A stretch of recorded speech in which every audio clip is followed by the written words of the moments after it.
खुशामदीद, बहुत बहुत स्वागत आपका गुलिस्तान न्यूज़ के दिल्ली स्टूडियो में। प्रोग्राम आप देख रहे हैं सलाम जी के। हमेशा की तरह 8:35 से 10 बजे तक हमारा और आपका साथ रहता है और आज के प्रोग्राम में भी मुख्तलिफ मौज़ूआत पर हमारी बात होगी। प्रोग्राम के आखिरी 15 मिनट हमारी कोशिश रहेगी कि आपको लाइव लिया जा सके और आप बराह रास्त प्रोग्राम के जरिए अपनी बात इंतजामिया तक, इंतजामी उमूर चलाने वाले अफसरान तक पहुंचाए। और आज के प्रोग्राम में भी तय फॉर्मेट के मुताबिक हम कोशिश करेंगे कि जम्मू कश्मीर और लद्दाख की खबरों से होते हुए उसके बाद कौमी सतह और बैनुल-अक़वामी सतह की इस वक्त की जो खबरें हैं, ताज़ा तरीन तफसीलात हैं, वो आपके साथ शेयर कर सकें। तमाम डिटेल्स आपके सामने रखेंगे, लेकिन उससे पहले बाकायदा प्रोग्राम का आगाज करेंगे और तय फॉर्मेट के मुताबिक हम हिस्ट्री ऑफ द डे की तरफ चलेंगे और आज के दिन में खास क्या है वो आपको सबसे पहले बताएंगे। आज चूंकि 27 तारीख है और आज आलमी या कौमी हैसियत से भी कई अहम दिन हैं जहां पर तकारीब भी हो रही हैं। 2007 में आज ही का दिन साबिक वज़ीर-ए-आज़म पाकिस्तान बेनज़ीर भुट्टो का रावलपिंडी में कत्ल किया गया, नजदीक से उन पर गोलियां चलाई गई। और इसके अलावा 1934 में आज ही के दिन शाह फारस ने फारस का नाम बदलकर ईरान रखने का ऐलान किया, यानी ईरान का नाम आज के दिन 27 दिसंबर 1934 में रखा गया। 1939 में तुर्की में ज़लज़ले से तकरीबन 40,000 अफराद अपनी जान गंवा बैठे और 50,000 से ज्यादा लोग जख्मी हुए थे। 1945 में आज ही के दिन आलमी मईशत को मजबूत करने के लिए वर्ल्ड बैंक का क़याम अमल में लाया गया और दुनिया भर के कई ममालिक ने शराकत दारी के साथ आगे जाकर मईशत को बेहतर करने का अहद किया। 1979 में 27 दिसंबर को ही सोवियत अफवाज ने अफगानिस्तान पर हमला कर दिया था। साल 2002 था, तारीख थी 27 दिसंबर। आज ही के दिन ईयू नामी पहला इंसानी क्लोन अमेरिका के अंदर पैदा हुआ और 19 बरस इस बात को भी बीत गए हैं। 1960 में आज ही के दिन फ्रांस ने एटमी तजुर्बात किए। यह के बाद दीगर कई एक्सपेरिमेंट्स किए गए जो साइंसी एतबार से या साइंसदानों के लिए काफ़ी इंपॉर्टेंट, और आज का दिन साइंसदानों के लिए भी बहुत बड़ा दिन है। यह के बाद दीगर कई एटमी तजर्बे हुए थे और चीन के एटमी प्रोग्राम के सुरखील वांगलांग ढंग का आज ही के दिन इंतकाल हुआ था। यानी 1960 में फ्रांस ने एटमी तजुर्बात किए, साइंसदानों के लिए बड़ा दिन। और 30 बरस पीछे आप चले जाएंगे, 30 बरस इसी के बाद 1998 में चीन के एटमी प्रोग्राम को तैयार करने वाले एक बेताज बादशाह कहलाने वाले साइंसदान का इंतकाल आज ही के दिन हुआ। चलिए बढ़ते हैं आगे। हमारे साथ गौहर कुचे भी आप ज्वाइन कर चुके हैं, बहुत शुक्रिया गौहर ज्वाइन करने के लिए। तफसीलात हमने शेयर कर दी, लेकिन अब जरा बात भागड़ मंडी जम्मू की करते हैं और खबरों की शुरुआत यहीं से करेंगे, क्योंकि जम्मू के अंदर आतिशज़दगी का एक वाक़या पेश आया जिसमें करोड़ों का नुकसान गौहर हुआ है।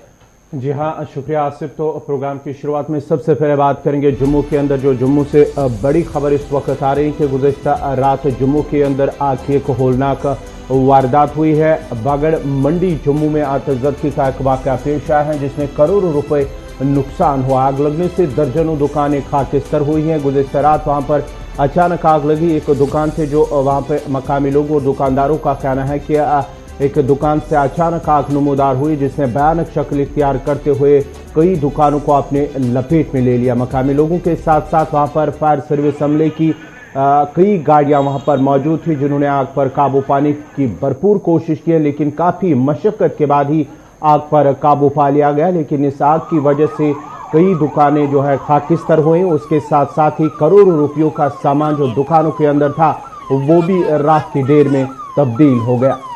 ताज़ा तस्वीरें आपके सामने हैं। रात के वक्त में फायर एंड इमरजेंसी महकमे के अरकान भी यहाँ पर काम मुसलसल कर रहे थे, लेकिन इसके बावजूद भी आग पर मुकम्मल तौर काबू सुबह होते होते पाए गए, इस तरह की इतलात है। मकामी लोग क्या कुछ कहते हैं, जो दुकानदार हैं जिनका नुकसान काफ़ी ज़्यादा हुआ, करोड़ों का नुकसान पल भर के अंदर हुआ है, और आग की वजूहात क्या है, ये तमाम चीज़ें थोड़ी देर में अपने नुमाइंदे के पास अनिल के पास जम्मू चलेंगे। लेकिन उससे पहले ज़रा मकामी ताजरों को और उन बाकी लोगों को भी सुनिएगा जो कारोबार भागड़ मंडी के अंदर करते हैं और अरबों का कारोबार दिन भर का इस इलाके के अंदर होता है, लेकिन आग की इस वारदात में नुकसान सिर्फ चंद घंटों के दौरान ही करोड़ों रुपए का हो गया है। पहली बार मरतबा आग लगाई तिरकुटा भागड़ मंडी में पहली बार आग लगाए, बाकी कहीं आग लगा नहीं सकती। मिर्ची मसाला धनिया कपड़ा दुकान, यहाँ पे कम से कम पूरा मंडी दुकान है अंदर में सर, कम से कम ना बहुत सर है, 80-90 है, हो सकता है। पूरा मंडी का दुकान ही दुकान है, मौका नहीं मिला है, कोई मौका नहीं मिला। 80 से 90 दुकानें हो सकती हैं, लेकिन एग्जैक्ट फिगर्स क्या है? अनिल शर्मा हमारे साथ, हमारे नुमाइंदे जम्मू से ज्वाइन कर चुके हैं। अनिल,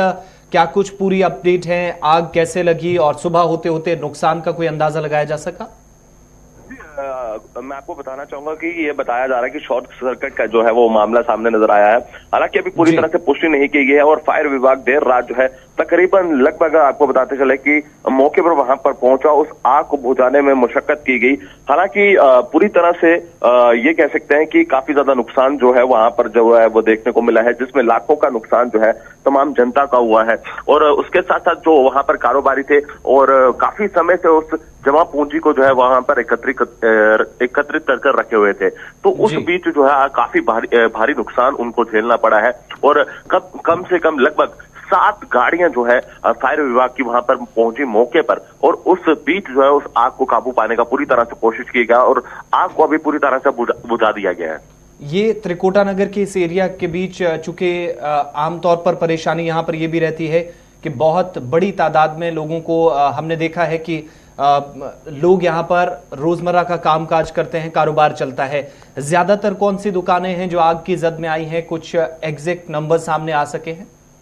जी, अभी पूरी तरह से एग्जैक्ट नंबर जो है वो सामने नजर नहीं आया। हालांकि ये रिहायशी इलाका है और रिहायशी इलाका होने से काफी बड़ा नुकसान जो है वो देखने को मिल सकता था, मगर मौके पर ही फायर विभाग पहुंचा और पूरी मुशक्कत करने में लगभग उनको काफी समय लगा, 4 से 5 घंटे लगे, जिसमें 7 गाड़ियां जो है लगभग फायर विभाग की जो है मंगवानी पड़ी। और उस बीच जो है आग को काबू पाने में जो है फायर विभाग के कर्मचारियों को काफी मुशक्कत करनी पड़ रही थी। और क्योंकि भविष्य आग लगने के कारण जो है काफी ज्यादा नुकसान जो है वहां पर जो अच्छा, ये भी बताया गया है कि इस एरिया के अंदर जो बाहर के लोग हैं वो कारोबार भी ज्यादा करते हैं, तो कुछ पुष्टि हो पाई है, कुछ तस्दीक इस खबर की कि ये कौन से लोग हैं? ज्यादा नुकसान लोकल्स का हुआ या बाहर के जो छोटा मोटा काम दिन भर करते हैं? जी, छोटा मोटा काम करने वाले जो दिनचर्या के लोग हैं जो बाहर से आए हैं। हालांकि ये एक पूरी बस्ती है और बस्ती की तरह इन्होंने एक बनाई गई एक शॉप थी, उस दौरान जो है उस पर क्योंकि आप जानते हैं कि एक अलग तरीके के साथ इन्होंने दुकान जो है वो तैयार की गई होती है, और जिसमें एक चिंगारी के कारण जो बताया जा रहा है कि शॉर्ट सर्किट का मामला जो है वो सामने नजर आया है, जिस कारण जो है एकदम से जो है आग जो है वो पकड़ती चली गई, जिसमें काफी ज्यादा नुकसान जो है वो देखने को मिला है, जिसमें काफी ज्यादा लाखों का नुकसान जो है उन लोगों का भी हुआ है और मुशक्कत करने में काफी ज्यादा समय लगा, जिसमें फायर विभाग की बात करें तो काफी बड़ा नुकसान जो है आज चलिए, बहुत बहुत शुक्रिया तफसीलात फराहम करने के लिए। भागड़ मंडी जम्मू की तस्वीरें आपके सामने हैं। 80 से 90 दुकानें अभी तक जली हैं, जो हमारे पास भी इब्तदाई रिपोर्ट्स हैं और अनिल रात को भी कवर कर रहे थे इस पूरे एरिया के अंदर। और आग इतनी भयानक थी कि खुद जो फायर एंड इमरजेंसी का अमला था वो भी परेशानी में फंसा उस वक्त। यहाँ पर ये साइड एरिया है, बस्ती भी बड़ी है, तो 2 तरह के चैलेंजेस थे। जो कारोबारियों का नुकसान है वो एक दफा तो हो चुका था, लेकिन उसके आसपास जो लोग हैं, जो यहीं पर कुछ लोगों की झुग्गियां भी हैं, इस तरह की भी खबरें हैं, और मकामी आबादी भी जो जम्मू की है, उन लोगों को भी नुकसान से बचाया जाए, ये बड़ा दूसरा चैलेंज था। लेकिन फिलहाल किसी तरह की जानी नुकसान की कोई इतला नहीं, अच्छी खबर है। लेकिन कारोबार यहां पर हजारों लोगों का मुतासिर हुआ है। थोड़ी देर में हो सकता है कि इंतजामिया की तरफ से तखमीना लगाकर कुछ आदादोशुमार जारी किए जाएं, आपके सामने और भी अपडेट्स रखेंगे। लेकिन फिलहाल खबर ये कि भागड़ मंडी की आग की इस वारदात में जो 12 बजे के बाद सारी सूरत हाल रही, नुकसान काफी ज्यादा हुआ है। आग पर अब सुबह होते होते काबू जरूर पा लिया गया। गौर जी हाँ, जम्मू के अंदर काफ़ी नुकसान हुआ है, क्योंकि अब इंतज़ामिया का ये भी मानना है कि उस ज़राए से इस वक्त खबर मिल पा रही है कि वहाँ पर इंतज़ामिया के अफसरान आज इस इलाके का दौरा करेंगे और मुतासरीन से बात करेंगे, और माना जाता है कि इस नुकसान का तखमीना लगाकर हो सकता है कि जो मुतासरीन हैं उन्हें मुआवजा भी फराम किया जाएगा, क्योंकि लाखों करोड़ों रुपयों का नुकसान हुआ है। जो रात के दौरान वहाँ पर आग लगी है, तकरीबन 80 के करीब दुकानों को आग लगने की वजह से वो खाकिस्तर हुए हैं। काफ़ी मशक्कत के बाद फायर सर्विस अमले ने उस पर काबू पा लिया है। चलिए बढ़ते हैं आगे। बात जम्मू कश्मीर की सलामती सूरत हाल की भी करते हैं, जहां मुसलसल मीटिंग्स हो रही हैं, कभी श्रीनगर, कभी जम्मू, कभी यूनिफाइड हेडक्वार्टर्स की मीटिंग, तो कभी दिल्ली के अंदर वजारत दाखिला को हालात से ब्रीफ किया जा रहा। लेकिन अब एक बड़ी खबर, एक बड़ी डेवलपमेंट जम्मू कश्मीर के अंदर होने जा रही है, स्पेशली वादी में इसके असरात दिखेंगे और सलामती सूरत हाल को बेहतर बनाने के लिए एक और कदम मरकजी वजारत दाखिला आने वाले कुछ दिनों में उठा सकती है और यूनियन टेरिटरी के अंदर एक और फोर्स का कयाम अमल में लाया जा सकता है। जराए से जानकारी है, लेकिन ये नई फोर्स कोई अलग से भर्तियां नहीं होंगी। इतलात यह है कि जो ऑलरेडी हमारे पास एजेंसीज काम कर रही हैं, उन्हीं में से कुछ जो एजेंसीज हैं उनको जिम्मेदारी दी गई है और वजारत दाखिला अगले कुछ दिनों के अंदर तहरीरी तौर पर इसके अहकामात भी जारी कर सकता है। बड़ी बात ये इसमें है कि वन एरिया वन फोर्स का कॉन्सेप्ट बेहतर तालमेल के लिए वजारत दाखिला कहता है कि यूनियन टेरिटरी के अंदर वन एरिया वन फोर्स नाम से ये नई फोर्स जो है वो कायम की जाएगी और सीआरपीएफ को जम्मू कश्मीर पुलिस के बाद दूसरा बड़ा रोल, मेजर रोल जो है वो ऑपरेशंस के दौरान मिल सकता है। अभी तक आपको याद होगा कि मुख्तलिफ एरियाज के अंदर फौज काम करती थी, एंटी मिलिटेंट ऑपरेशन या जैसे आम जुबान में आप एनकाउंटर कहते हैं, तो उन झड़पों में फौज से पहले जम्मू कश्मीर पुलिस 96 के बाद हमने देखा था कि मुसलसल एसओजी लीड करता था, एसओजी के बाद फौज होती थी और उसके बाद सीआरपीएफ को भी रखा जाता था और सब ऑर्डिनेट टीमें भी होती थी जो मुसलसल यहाँ पर काम करती थी, यानी बैक एंड पे रहती थी उन फोर्सेस के साथ जो ऑपरेशन का हिस्सा होती थी। लेकिन ये फैसला अगर होता है, इसका मतलब ये हुआ कि जो दीगर एजेंसियां भी इस वक्त काम कर रही हैं उन एरियाज के अंदर, पर्टिकुलरली किसी एक एरिया में अगर एनकाउंटर हो रहा है तो फौज को किसी दूसरे एरिया से उस एरिया में, यानी नॉर्थ से साउथ को फौज की टुकड़ी को नहीं बुलाया जाएगा, बल्कि अगर पुलिस और सीआरपीएफ काम कर रही है तो उन्हीं को चीजें हैंडओवर की जाएंगी कि आप अपने हिसाब से सिचुएशन को संभालिए। फैसला ये भी हो सकता है आने वाले दिनों में और जराया से ये जानकारी मिल रही है कि वजारत दाखिला के अंदर बाकायदा इस पर प्रपोजल भी तैयार कर लिया गया है और यूनियन टेरिटरी इंतजामिया के सीनियर अफसरान, जिनमें इंटेलिजेंस इदारों के भी कुछ ऑफिसर्स हैं, वजारत दाखिला की जो जम्मू कश्मीर और यूनियन मरकजी सरकार के जो सीनियर ऑफिशियल्स हैं वो इस पर प्लान तरतीब दे रहे हैं और आने वाले दिनों में बीएसएफ जो है वो पंजाब के अंदर जिस तरीके से सेकंड इन कमांड रखी गई है वहां पर उसको मजीद अख्तियारात दिए गए, इसी तरीके से अब जम्मू कश्मीर पुलिस के बाद सीआरपीएफ को ऑपरेशंस का हिस्सा, यानी मेजर जो रोल है वो सीआरपीएफ का होने वाला है यूनियन टेरिटरी के अंदर। तीसरी बड़ी बात, इंतजामिया मानती है या वजारत दाखिला का ये कॉन्सेप्ट है कि फौज के साथ जम्मू कश्मीर पुलिस और सीआरपीएफ जब काम करती है तो कई बार कोऑर्डिनेशन में भी कमियां पाई गई हैं, इसलिए बेहतर कोऑर्डिनेशन हो पंजाब की तर्ज पर और जो नक्सल मुतासरा इलाके हैं, यानी जिन एरियाज में नक्सल सबसे ज्यादा हैं उन एरियाज में जैसे ऑपरेशंस अंजाम दिए जाते हैं, किसी एक मकाम पर अगर आसाम राइफल्स हैं उसके साथ कहीं जो लोकल पुलिस है वो काम करती है तो उन दोनों को जिम्मेदारी दी जाती है, फौज को यहां बुलाया नहीं जाता। उसी तर्ज पर जम्मू कश्मीर के अंदर भी एक प्लान तरतीब दिया गया है कि सीआरपीएफ और आर्मी, अगर सीआरपीएफ और पुलिस अगर कहीं पर ऑपरेशन का हिस्सा है तो फौज को उससे दूर रखा जाए और ये जिम्मेदारी जो है फौज को इंटीरियर एरियाज में, जहां पर दीगर एरियाज में एक तो ऑलरेडी जो मामूल के मुताबिक ड्यूटी होती है और दूसरा लाइन ऑफ कंट्रोल पर वो ड्यूटी पर तैनात रहेंगे, ये कॉन्सेप्ट तैयार किया गया। तीसरी बड़ी बात, एजेंसीज के दरमियान बेहतर कोऑर्डिनेशन हो और वजारत दाखिला के अंदर जराए जो ये बता रहे हैं हमें कि जो एंटी मिलिटेंट ऑपरेशंस चले हैं उनमें लॉ एंड ऑर्डर की सिचुएशन भी कहीं खराब ना हो, इसलिए जिन एरियाज में जो पर्टिकुलर टुकड़ियां हैं, कहीं पर अगर बीएसएफ की तैनाती है या उसके साथ जम्मू कश्मीर पुलिस के स्पेशल ऑपरेशन ग्रुप के एहलकार काम कर रहे हैं तो वहीं पर वो ऑपरेशन अंजाम देंगे, इन दोनों को जिम्मेदारियां दी जाएगी। किसी दूसरे एरिया से इस पर्टिकुलर एरिया में जहां ऑपरेशन चल रहा है फौज को नहीं बुलाया जाएगा। इसके अलावा यह भी कहा गया है कि नॉर्थ ईस्टर्न स्टेट जैसे छत्तीसगढ़, झारखंड के अंदर जहां पर नक्सलिज्म काफी ज्यादा है, ऑपरेशंस इस तरीके से अंजाम दिए जाते हैं, फौज को थोड़ा साइड रखने की कोशिश होती है, उस तरीके से कश्मीर की सारी सूरत हाल को और काउंटर मिलिट्री मेजर्स के तहत इन इकदामात के लिए अमलावरी पर बाकायदा काम शुरू हो गया है और आने वाले दिनों में इस पर हुक्मनामा भी सरकार की तरफ से जारी किया जा सकता है। लेकिन वन एरिया वन फोर्स के नाम से इस नई पलटन को जिम्मेदारी दी जाएगी जो पुलिस और सीआरपीएफ के साथ ही काम करेगी, लेकिन पुलिस के बाद सीआरपीएफ को एक और बड़ा रोल मिलने वाला है और फौज इसमें थोड़ा सा साइडलाइन होगी, यानी बाकी ऑपरेशंस को वो देखेगी। और ये भी बताया जा रहा है कि जम्मू कश्मीर की तरफ से जो तहरीरी तौर पर सिक्योरिटी के इदारे जो हैं उनके चीफ्स हैं या फिर इंटेलिजेंस अफसरान हैं, उनने वजारत दाखिला को तहरीरी तौर पर सारी जो डिटेल्स हैं वो पिछली मीटिंग में भी डिस्कस हुई हैं। अक्टूबर के महीने में आपको याद होगा 22-23 अक्टूबर को वज़ीर दाखिला अमित शाह जम्मू कश्मीर में थे, वहां पर भी उन्होंने मीटिंग ली। उसके बाद कुछ दिन पहले यूनिफाइड कमांड की मीटिंग हुई है, तो अभी जो इतलात मिल रही है कि वहां पर भी अब इस हवाले से बात हुई है कि पुलिस के बाद आर्मी नहीं बल्कि जम्मू कश्मीर पुलिस यानी लोकल पुलिस के बाद सीआरपीएफ को मेजर रोल मिले और वन एरिया वन फोर्स के नाम से अब ऑपरेशंस को अंजाम दिया जाएगा, जहां पर फौज को हो सकता है कि जिम्मेदारी फैसला उस वक्त लिया जा रहा है जब वादी के हालात, खासकर अगर जम्मू कश्मीर में बात करेंगे तो वादी के हालात किस तरह के हैं, क्योंकि हालिया टारगेट किलिंग एक बार फिर जो है वादी के अंदर हुई है। उसके बाद ही दिल्ली के अंदर भी मीटिंग हुई है, वजारत दाखिला के अंदर मीटिंग हुई है जम्मू कश्मीर को लेकर, जहां पर फौज, सीआरपीएफ, पुलिस और दीगर इंटेलिजेंस इदारों के अफसरान ने उस मीटिंग में शिरकत की। उससे कबल ही जम्मू के अंदर यूनिफाइड कमांड की एक मीटिंग हुई है जिसमें हालात का जायजा लिया गया और इस सिलसिले में बात की गई है। दिल्ली के अंदर जब ये फैसला लिया गया, ये बात की गई, तो उसके बाद ही ज़राए से हवाले से ये खबर आ रही है कि अब जो है नई जिम्मेदारी दी जाएगी पुलिस के बाद ही सीआरपीएफ को, जहां पर पहले ही आसिफ ने आपको बताया कि किस तरह के हालात पर काबू पाने के लिए अब फौज को या फोर्सेस को जो सीआरपीएफ है उन्हें नई जिम्मेदारी सौंपी जाएगी। चलिए, ये तो पुलिस इंतजामिया के हवाले से बात थी। थोड़ी देर में आपको कोविड की सारी सूरत हाल और कोशिश करेंगे कि डॉक्टर साहब से भी हमारी बात हो पाए। कुछ लोगों के सवाल भी इस वक्त आ रहे हैं, लेकिन बात जरा महकमा तालीम के हवाले से भी गौर। बिल्कुल, महकमा तालीम के हवाले से भी बात कर लेते हैं और इस बीच आपको बताएं कि जम्मू कश्मीर के अंदर वक्तन फ़ौक्तन पॉलिसीज बनी हैं और एजुकेशन के हवाले से बात ये कि सरकार की जानिब से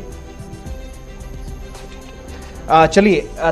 इस खबर पर भी बाद में चलेंगे, लेकिन इस बीच बड़ी खबर आपको ये बताएं कि जम्मू कश्मीर के अंदर आज एक बड़ा प्रोग्राम होने जा रहा है। और बड़ा प्रोग्राम इसलिए मैं इसको कह रहा हूं चूंकि जम्मू के कन्वेंशन सेंटर में आज प्रोग्राम होने जा रहा है, जहां पर मरकजी वजीर हरदीप सिंह पुरी होंगे, डॉक्टर जितेंद्र सिंह मौजूद रहेंगे और तकरीब का मकसद यूनियन टेरिटरी में दफा 370 की तनसीख के बाद पहला प्रोग्राम होगा जिसे रियल स्टेट पॉलिसी का नाम दिया गया है, जिसका ऐलान जम्मू कश्मीर के लेफ्टिनेंट गवर्नर मनोज सिन्हा करेंगे और सरमायाकार कंपनियों के साथ आज उस मफाहमतनामे पर दस्तखत होंगे जिसका गुज़श्ता दिनों हमने आपको बताया था कि कई बड़े ब्रांड्स हैं जिनमें हल्दीराम, अपोलो, मेदांता समेत बड़े ब्रांड्स जिनके साथ Jammu Kashmir union territory MOU sign करने जा रही है। Lieutenant governor Manoj Sinha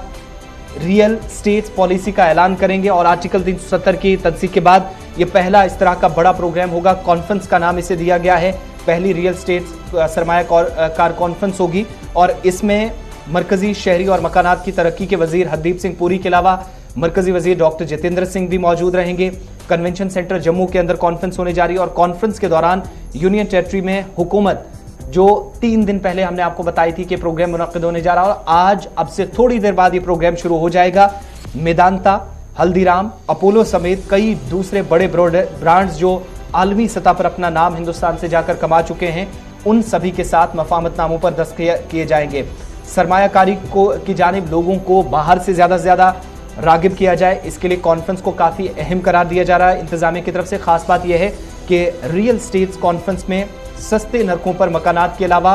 hotel, finance, तालीम, सयाहत, आर्ट और सकाफत समेत दीगर शोबों से मुतल्लिक सरमायाकारी के इम्कानात पर बात की जाएगी और इसके लिए तैयारियां मुकम्मल कर ली गई हैं। कॉन्फ्रेंस में महकमा हाउसिंग एंड अर्बन डेवलपमेंट और रियल स्टेट्स कंपनियों के दरमियान मफाहमतनामा होगा, एक यादाश्त होगी जिस पर दस्तखत किए जाएंगे और जम्मू कश्मीर में किराएदारी एक्ट के नफाज के अलावा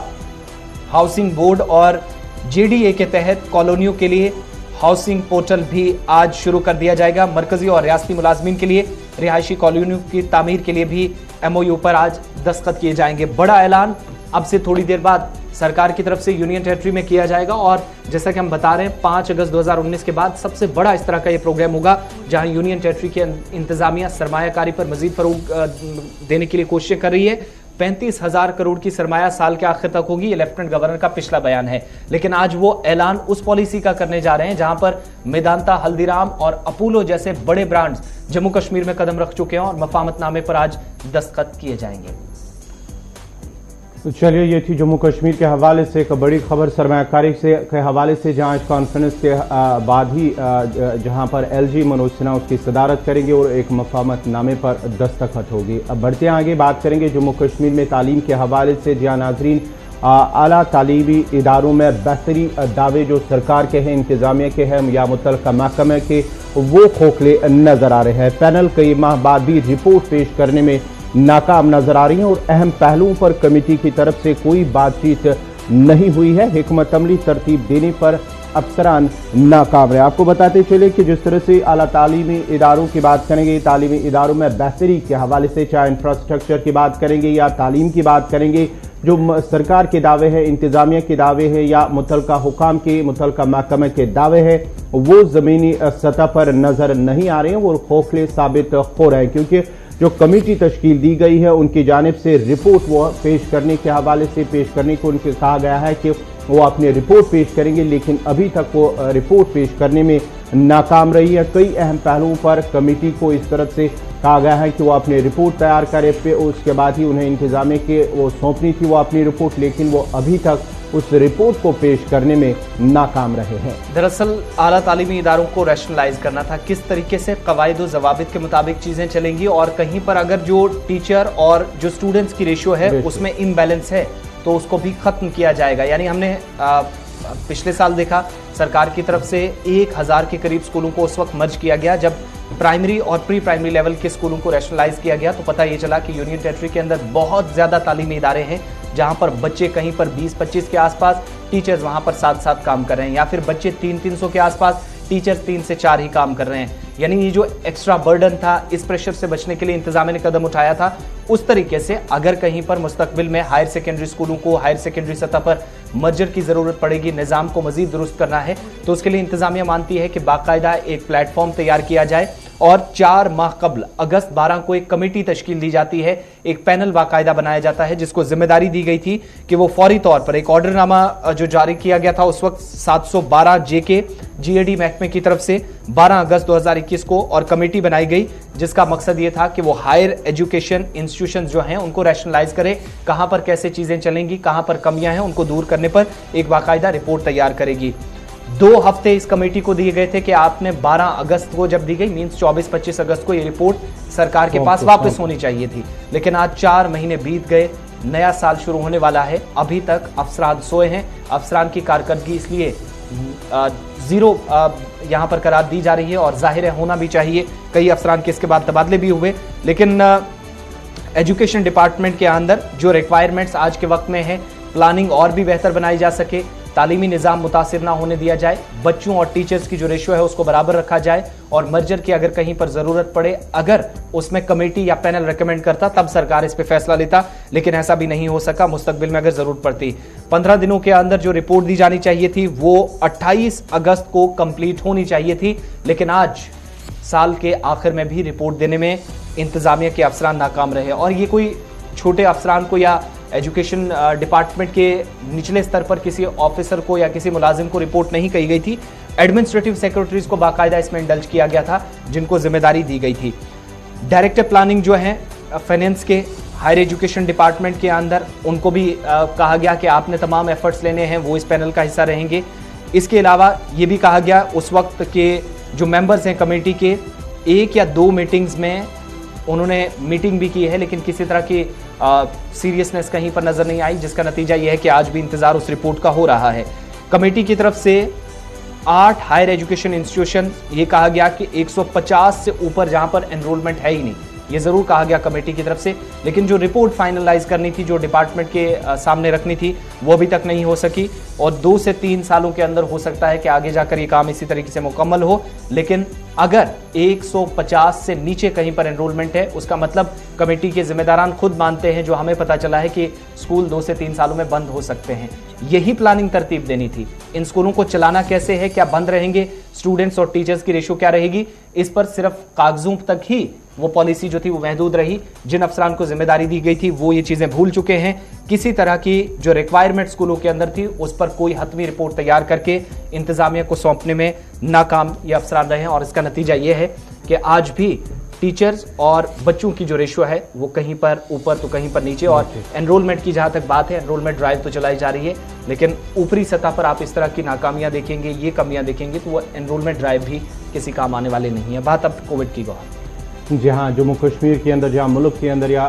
दीगर जो आलमी वबा इस वक्त चल रहा है, मुख्तलिफ ममालिक के अंदर एक बार फिर उसमें उछाल देखने को मिल रहा है। उसके साथ साथ ही जम्मू कश्मीर की अगर हम बात करेंगे तो जम्मू कश्मीर में भी गुज़श्ता 24 घंटों के दौरान 124 नए मामले सामने आए हैं। उसके साथ साथ ही अगर हम यूनियन टेरिटरी लद्दाख की बात करेंगे तो वहाँ पर भी 24 मामले सामने आए हैं। गुज़श्ता 24 घंटों के दौरान जहाँ 124 मामले सामने आए हैं, उसके साथ साथ ही 2 मुतासरीन की मौत हुई है। और बात करेंगे जम्मू के अंदर तो कश्मीर के अंदर तकरीबन 93 मामले सामने आए हैं। उसके साथ साथ ही जम्मू में 31 मामले सामने आए हैं। और अगर ओवरऑल बात करेंगे जम्मू कश्मीर के अंदर तो 3,40,722 मुतासरीन की तादाद हुई है अभी तक, जब से ये आलमी वबा कोरोना वायरस फूट पड़ा है। 2019 के बाद और साथ ही साथ अगर हम बात करेंगे जहां 2 अफराद की मौत हुई है, उसके साथ साथ ही ओमिक्रॉन का मामला, ओमिक्रॉन की जो केसेस हैं मुल्क के अंदर वो भी बढ़ रहे हैं। तकरीबन 450 के पार ये आंकड़ा पार कर चुका है। इस वक्त आप देखेंगे तो यूनियन टेरिटरी के अंदर जो पिछले दिनों के मुकाबले हम देख रहे हैं, अमवात की शरह अचानक से बढ़ना शुरू हुई है। 4 ओमिक्रॉन के केसेस भी हैं जिनकी तस्दीक अभी तक हुई है। ब्लैक फंगस की जो तादाद है केसेस की अभी तक वो 50 के आसपास रुकी हुई है। इस तरह की इतलात हमारे पास है। हम कोशिश करेंगे कि डॉक्टर निसारुल हसन साहब भी हमारे साथ ज्वाइन करें और उनसे भी कोविड के मामला पर बात हो पाए, इस वक्त की जो सारी सूरत हाल है उस पर भी बात करें। लेकिन आप देखेंगे पिछले 24 घंटों में जो केसेस सामने आए हैं वो परसों के मुकाबले या कल के मुकाबले थोड़े कम है। आप पॉजिटिविटी रेशियो की तरफ बिल्कुल भी मत जाइएगा। अमवात की शरह आप देखेंगे तो उसमें मुसलसल इजाफा देखा गया है। चलिए, हमारे साथ डॉक्टर निसारुल हसन साहब इस वक्त ज्वाइन कर चुके हैं, डाक प्रेसिडेंट हैं। फोन लाइन पे हमारे साथ वादी कश्मीर से। बहुत शुक्रिया निसार साहब, प्रोग्राम सलाम जेके में आपको खुशामदीद कहते हैं। सारी सूरत हाल इस वक्त जो है अचानक से केसेस दोबारा बढ़ना शुरू हुए हैं और एक बार फिर से डेथ परसेंटेज जो है वो ऊपर की तरफ जा रही है। किस तरह की अभी आपके सामने सिचुएशन बनी है? तमाम 10 डिस्ट्रिक्ट्स के आप निगरानी करते हैं श्रीनगर से बैठकर, सारी सूरत हाल को कैसे और कहां पर आप इस वक्त आंकते हैं? दरवाजा खोलो, दरवाजा जल्दी। निसार साहब, आप तक आवाज पहुंच रही है?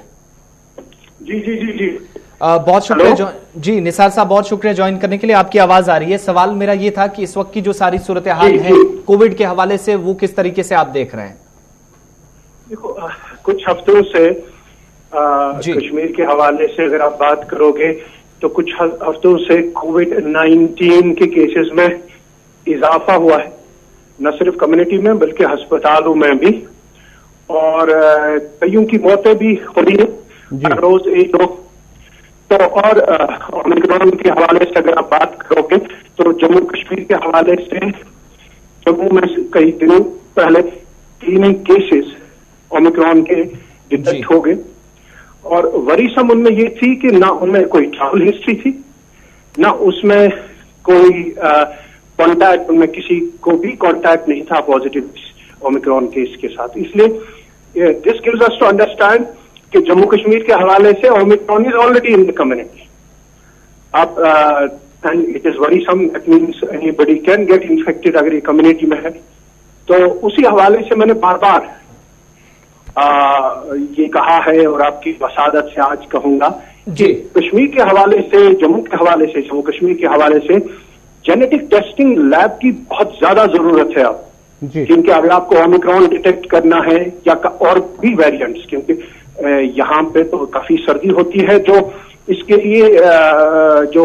कोविड-19 या उनके वेरिएंट्स के लिए बड़ा ब्रीडिंग ग्राउंड है, it's a very supporting ground सर्दियां,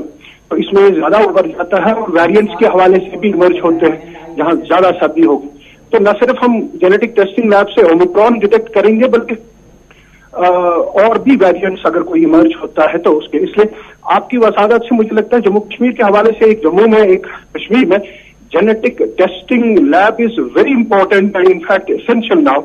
टू डिटेक्ट ओमिक्रॉन, क्योंकि जेनेटिक टेस्टिंग जो हमारी है जो म्यूनिसिपल होती है और अगर हम बाहर भेजते हैं सैंपल्स, उनमें काफी देर से वो टेस्ट रिजल्ट्स आते हैं, और अगर आपको ओमिक्रॉन डिटेक्ट करना है या स्प्रेड को कंटेन करना है जम्मू कश्मीर के हवाले से, मुझे लगता है जेनेटिक टेस्टिंग लैब की। अच्छा निसार साहब, एक सवाल बड़ा इंपॉर्टेंट है, इस वक्त सोशल मीडिया पे भी हमें पूछा जा रहा है। अब जो केसेस हैं, पहले तो हम ये देख रहे थे कि इंटरनेशनल ट्रेवल हिस्ट्री अगर किसी की थी वो पॉजिटिव कंट्री में कहीं पर भी पाया जा रहा था, लेकिन अब जो केसेस हैं, जैसे जम्मू के अंदर 10वीं क्लास की एक बच्ची भी आई, कोई ट्रेवल हिस्ट्री नहीं थी लेकिन ओमिक्रॉन पॉजिटिव पाई गई है। इस तरीके से जब केसेस आ रहे हैं, बाहर से काफी लोग जम्मू कश्मीर पहुंच रहे हैं, तैयार कितना हम लोकल लेवल पे आज के वक्त में है? सेकंड या फर्स्ट जो लहर रही है उससे हमने कितना सीखा है, चाहे वो इंफ्रास्ट्रक्चर की बात हो, फैसिलिटीज की बात हो या टेस्टिंग एंड ट्रीटमेंट का फॉर्मूला हो, वो कितना मजबूत अब हमारे पास है? देखो, मैंने पहले भी कहा है कि Omicron variant is already in the community, लेकिन अब आपने जो कश्मीर के हवाले से बोला कि टूरिस्ट का इन्फ्लक्स इतना है, मुझे लगता है कि कहीं भी किसी भी स्टेट में इतना नहीं है, इसलिए कश्मीर के हवाले से मुझे लगता है we have to be more careful, we have to be more vigilant. अब तैयारियों के हवाले से ये इट्स अ गुड न्यूज कि ओमिक्रॉन जो है अभी माइल्ड डिजीज करता है, हॉस्पिटलाइजेशन की तादाद अभी हमारे अस्पताल ओवरवेल्म नहीं है अभी। इंफ्रास्ट्रक्चर के हिसाब से मुझे लगता है सेकेंड वेव से हमने बहुत सीखा है, ऑक्सीजन वगैरह या बाकी चीजें जो है बेड्स वगैरह वो अभी तक फुल नहीं है। अभी तक हमारे जो बेड्स है वगैरह अस्पताल ओवरवेल नहीं हो, लेकिन we don't have to be complacent, क्योंकि जिस अगर ये केसेस बहुत ज्यादा बढ़ गई तो उसमें हॉस्पिटलाइजेशन की तादाद भी बढ़ेगी। मुझे लगता है यहाँ पे जो beds we don't need common routine beds, we need more of ICU beds with ventilators. उसमें कहीं ना कहीं मुझे लगता है अस्पतालों में कमी है। और पीडियाट्रिक अस्पतालों के हवाले से मुझे लगता है डिस्ट्रिक्ट केयर या टर्शियरी केयर के हवाले से वहां पे भी, क्योंकि हमने देखा कि ओमिक्रॉन के हवाले से बच्चों में भी इन्फेक्शन आ गई है, उस हवाले से मुझे लगता है कहीं ना कहीं पीडियाट्रिक बेड्स आईसीयू बेड्स का भी मुझे लगता है इजाफा करना है। फोकस इस चीज पे है। मैं आपसे, आपने जब हॉस्पिटल्स की बात की है, बच्चों की बात की है, तो क्या इतना विजिलेंट हम हो पाए हैं लोकल लेवल पे कि जो एसडीएच हमारे हैं या जो उससे निचले स्तर पर काम करने वाले सब सेंटर्स हैं, आज के वक्त में बड़े अस्पतालों का रुख करने की जरूरत मरीजों को नहीं पड़ेगी? और जो निगरान कमेटी है उसकी वसातत से आप सरकार से किसी तरह के राब्ते में हैं? कोई आपकी तरफ से कुछ रिकमेंड किया जा रहा है? देखा मैं आपकी वसादत से या स्टेटमेंट्स के हवाले से जो मैं एज एक्सपर्ट जो देता रहता हूं, आपको भी मैं देता हूं, लेकिन आपकी वसादत से या बाकी चैनल्स की वसादत से मेरा कोई गवर्नमेंट में कोई पोजीशन नहीं है कोविड के हवाले से। हालांकि मुझे लगता है कि मैंने एक पैंडेमिक के हवाले से भी काम किया है और बहुत ज्यादा इस कोविड के हवाले से मैंने रिसर्च यहाँ पे कश्मीर लोकल रिसर्च के हवाले से, लेकिन राबिता तो नहीं है, लेकिन आपके वसादत से या सोशल मीडिया के हवाले से मैं देता रहता हूँ as doctor scientific body statements कि क्या करना है क्या नहीं करना है। लेकिन एक चीज मैं आपकी वसादत से ये कहना चाहता हूँ, एक तो बेड्स की तादाद, लेकिन ज्यादा जरूरी है जब ये हॉस्पिटलाइजेशन की तादाद अगर खुदा न करे बढ़ जाएगी, मुझे लगता है कहीं ना कहीं इंटेंसिव केयर बेड्स को रैंप अप करने की जरूरत है, वेंटिलेटर्स को रैंप अप करने की जरूरत है, क्योंकि हमको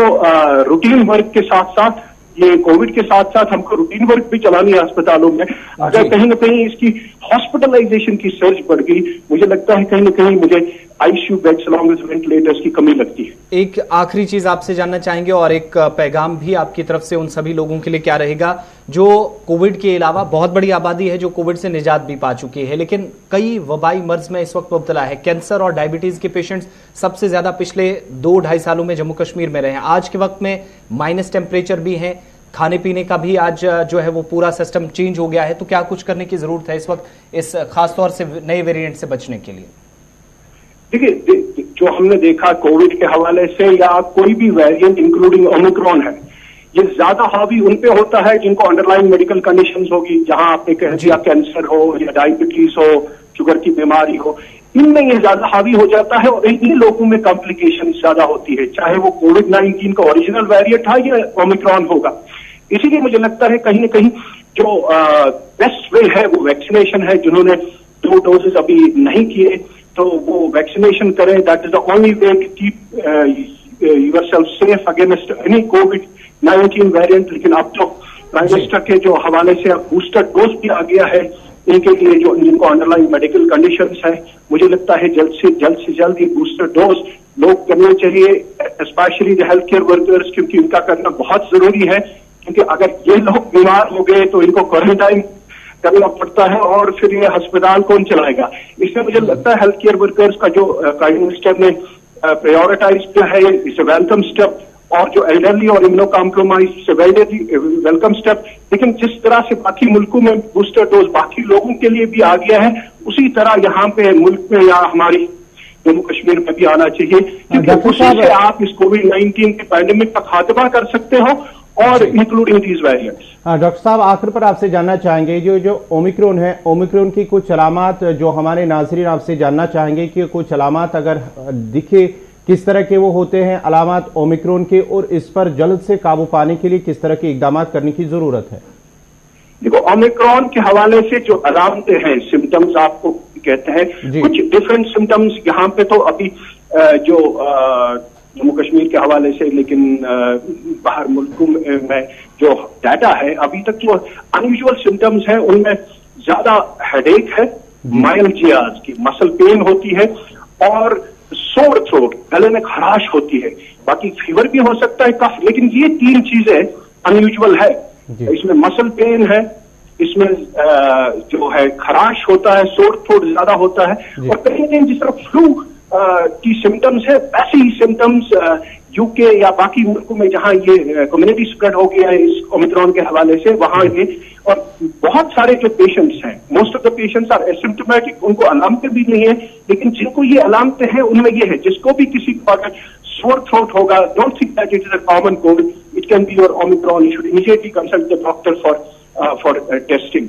और आरटीपीसीआर के हवाले से हमने देखा कि इसको पिकअप करता है, लेकिन कहीं ना कहीं काफी लोग जो हैं फॉल्स नेगेटिव आ जाते हैं और उनमें सीटी पिक्चर टिपिकल होती है कोविड की। इसलिए मुझे लगता है कहीं ना कहीं थोड़ा सा आरटीपीसीआर को भी हमको देखना है, क्या ये सारे केसेस ओमिक्रॉन को डिटेक्ट करता है। और रिगार्डिंग प्रिकॉशंस, मुझे लोगों को ये कहना है कि कोविड अप्रोप्रिएट बिहेवियर को आप मत छोड़िए, आप मत अबेंडन करिए, मास्किंग और कोई तरीका नहीं है इसको दूर रखने के लिए। Avoid crowdings. That is the most important message which I can tell you. बहुत शुक्रिया डॉक्टर वैक्सीनेशन। बहुत शुक्रिया डॉक्टर निसारुल हसन साहब, डाक प्रेसिडेंट हमारे साथ थे और बात कोविड, ओमिक्रॉन, नए वेरिएंट्स, नई बीमारियों से बचने पर हो रही थी और बात जहां बूस्टर डोज की उन्होंने की। तो ब्रेक पे जाने का वक्त हो चुका है, ब्रेक के उस पार जब वापस आएंगे तो बूस्टर डोज के हवाले से सरकार ने क्या तैयारी की है, वैक्सीनेशन का मजीद प्रोग्राम कैसे चलेगा, और बात जब डॉक्टरों की छिड़ी है तो डॉक्टर साहब ये भी कह रहे थे कि इस वक्त वो लोग जो सबसे ज्यादा लोगों को बचाने का काम कर रहे हैं, यानी जो डॉक्टर्स हैं, पैरामेडिक्स हैं, उनको खुद कैसे बचाने की जरूरत है, उन सब के बीच में जम्मू कश्मीर के अंदर कमियां कहां पर हैं, इस पर भी आपके सामने कुछ तफसीलात रखेंगे। वक्त छोटे से ब्रेक का है।